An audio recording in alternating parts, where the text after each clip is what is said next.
Fala aí, galera do Itaúano. Como é que estão vocês? Eu espero que vocês estejam muito bem e conseguindo fazer todas as suas atividades, aprendendo bem durante esses dias aí, mesmo que de forma afastada.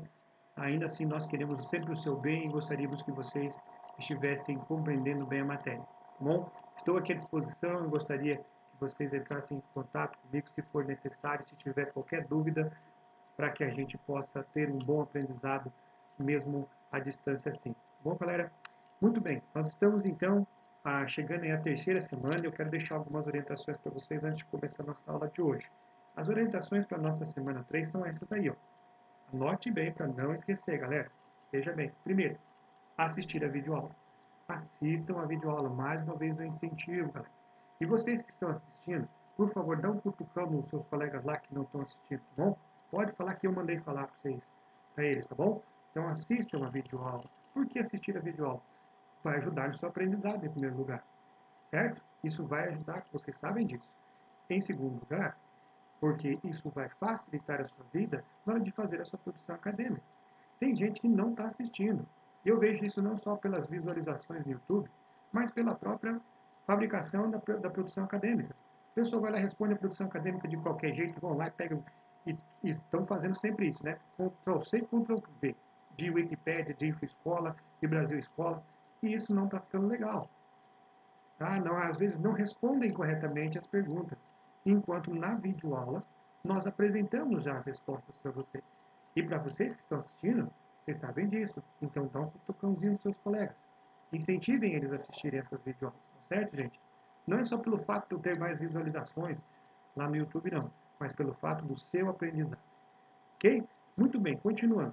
Outra tarefa que eu tenho para vocês, façam a leitura das páginas 185 a 188 do livro, capítulo 6.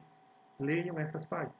Depois, por último, façam as atividades nas páginas 186, 187, 189 e 190. 4 páginas de atividades. Na quinta-feira, eu vou postar as correções para vocês dessas atividades. Gente, participe no fórum. Essa semana nós temos um fórum e eu estou sentindo a falta de alguns. Não sei se é por vergonha, o que está acontecendo, ou porque esquecem, não estão participando no fórum.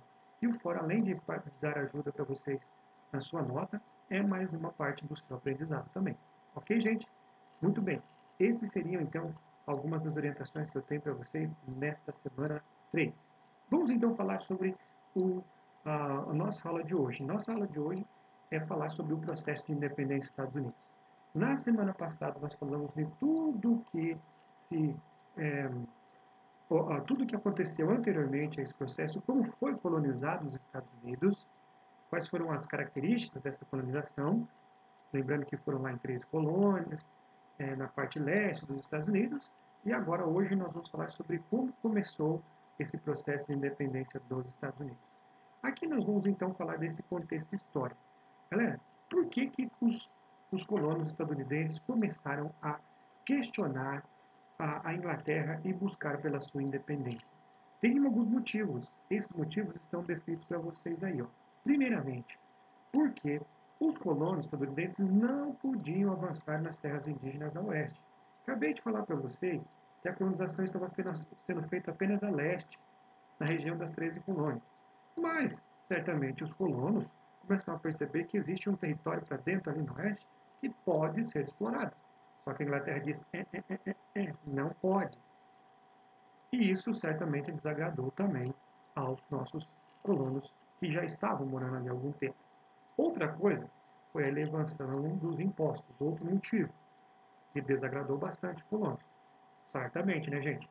Quando você eleva impostos, isso vai desagradar as pessoas. Em terceiro lugar, a terceira motivação para os colonos estadunidenses irem contra a Inglaterra foi a proibição de novas fábricas nas colônias americanas. Os ingleses são espertos. Por que eles fizeram isso? Quando ele proíbe a fabricação dentro da colônia, aonde os colonos vão ter que comprar? De quem eles vão ter que comprar? Sim, da Inglaterra, dos produtos ingleses. Então, essa proibição facilitava a vida dos ingleses enquanto dificultava a vida dos colonos. Isso também desagrada a eles e eles passam a lutar por sua liberdade ou independência. E quarto e último lugar, a criação de uma série de leis que vão prejudicar tremendamente os colonos. Entre elas, a lei do açúcar, a lei do selo, a lei do chá, que a gente vai estudar daqui a pouquinho. Mas por que, ora bolas, esses ingleses fizeram essas leis chamadas de que ficaram conhecidas como leis inglesas? Por que mais estas leis? Nós veremos nesse próximo slide aí. Isso se deve justamente, gente, a um acontecimento que se envolveu a Inglaterra, chamada Guerra dos Sete Anos. Na Guerra dos Sete Anos, uma guerra que aconteceu entre 1756 e 1763, e ela envolve aproximadamente 10 nações europeias. Mas isso não ficou preso ali na Europa. Essa guerra também acabou influenciando na Índia e também na América do Norte, que é o que nós vamos ver ali. Mas o que foi essa guerra?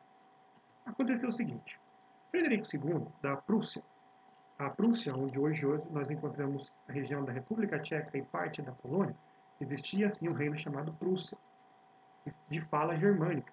Bom, esse Frederico II, que era o rei da Prússia, ele resolve atacar a Saxônia, que era território do Sacro Império Romano Germânico, que por sua vez tinha como aliado a Áustria. A Prússia e a Áustria não se davam muito bem, e a Áustria pensou que é mais uma oportunidade para nós cutucar esses prussianos. O que eles estão mexendo com os meus coleguinhas ali da Saxônia? Né? Mexeu com eles, mexeu comigo. Então eles partem para a guerra também. É nisso que começa o que nós conhecemos pela Guerra dos Sete Anos. E aonde vão se envolver outras nações? A França vai apoiar a Áustria, enquanto a Inglaterra resolve apoiar os prussianos. Mais nações envolvidas nisso. E vocês falam, vão se brigar, vão se enfrentar, vão se quebrar aí na região da Europa. Mas não foi, como nós dissemos. A Índia e até a América do Norte vão ser palco de algumas dessas guerras. Os ingleses espertões aproveitam-se da situação e resolvem atacar uma grande colônia francesa dentro da América do Norte, a região da Louisiana, na parte sul do atual Estados Unidos. E eles conseguem obter maior parte da Louisiana através dessa Guerra dos Sete Anos. Tá, legal. Então o conflito lá eles conseguiram conquistar, beleza. E o que tem a ver as leis com isso? Gente, uma guerra gera sempre o quê? Tio, mortos. Lógico, né, galera? Que mortos. Mas além disso, para que você faça uma guerra, sempre tem altos custos. Você precisa de grana, din-din, bufum. E aí, de onde vai tirar esse dinheiro? Os ingleses, depois dos altos gastos que tiveram com a guerra, resolvem mudar a sua política em relação às colônias. Que era uma política mais liberal, de não muita intervenção, agora eles resolvem fazer isso e cria-se uma série de leis que vão desagradar e muitos colonos. Essas leis ficaram conhecidas como as leis inglesas. E aí estão elas. A primeira delas foi a lei do açúcar. A lei do açúcar, ela vai cobrar um alto preço sobre sobre o açúcar que não vinha das Antilhas Inglesas. Note, gente, que isso vai beneficiar sempre a Inglaterra. Por quê? Ninguém é bobo. Vou comprar o açúcar que vem do Brasil, que tem uma alta taxa de importação, eu vou pagar o açúcar que está um pouco mais barato.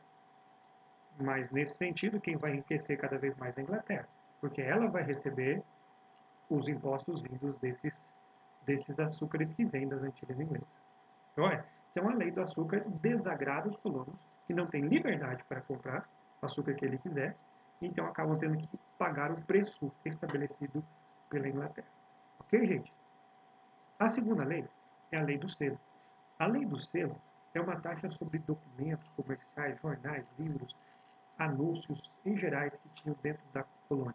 Todos esses documentos, jornais que tivessem que circular dentro da colônia, precisavam ter o selo da coroa inglesa. Se não tivesse esse selo, eles não poderiam circular. E lógico que para você colocar esse selo, tem que pagar. É uma taxa. Mais um motivo para desagradar os colonos. Existe a lei dos alojamentos no mesmo ano.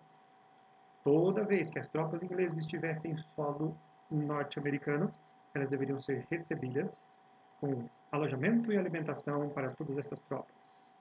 Que bonito, né? Que forgados, cara. É, exatamente. Eles receberam muito e tinham muito folga nesse sentido. E a última lei aqui seria a lei do chá. A lei do chá dizia o seguinte: O monopólio da venda desse produto, ou seja, do chá, deveria ser da Companhia das Índias Orientais. Adivinha de quem, galera, era essa Companhia das Índias Orientais? Acertou quem disse Inglaterra. Exatamente, era da Inglaterra. Então, mais uma forma de lucrar para a Inglaterra. Em protesto a isso, os colonos norte-americanos resolvem fazer o seguinte: uma noite, na embarcação no porto de Boston, uma embarcação inglesa estava lá carregada de chá vinda da Companhia das Índias Orientais. Esses colonos se vestem de índios e eles vão até aquela embarcação e pegam toda a carga e ateiam no mar, jogam no mar. Eles jogam toda aquela carga praticamente no mar.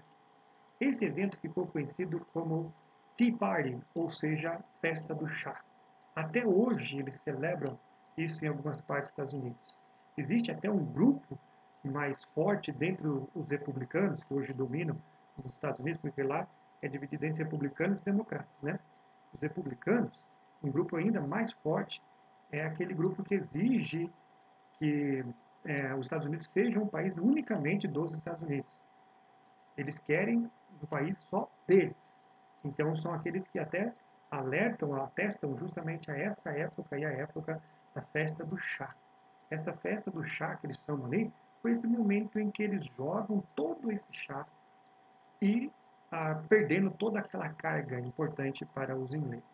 Em resposta a esse ato dos colonos de acabar com toda essa carga de chá, são aplicadas as leis intoleráveis em 1774. O que é leis intoleráveis? Primeiramente, fechou o porto de Boston. E isso era prejudicial para os colonos. Era um dos principais portos deles. Então eles mandam fechar o porto de Boston. Em segundo lugar, também a coroa inglesa começa a julgar e condenar severamente todos os envolvidos em atos que questionassem a autoridade inglesa. E isso gera muita insatisfação. Essa ficou conhecida como as leis intoleráveis. Em 1775, os Estados Unidos, os colonos estadunidenses se reúnem na Filadélfia, chamado Primeiro Congresso da Filadélfia, onde eles pedem que essas leis sejam canceladas. É lógico que o rei Jorge III não vai aceitar, né, de maneira nenhuma, e é nisso que dá início ao que nós chamamos de guerras de independência, que nós vamos estudar mais na semana que vem. Tudo isso formou-se dois grupos importantes dentro da colônia. Quais foram as reações mais assim, prontas deles? Foram a reação dos legalistas e a dos patriotas. Os legalistas, que eram compostos de fazendeiros mais na região sul dos Estados Unidos, eles queriam uma reconciliação com a coroa inglesa, enquanto os patriotas queriam a independência imediata dos Estados Unidos.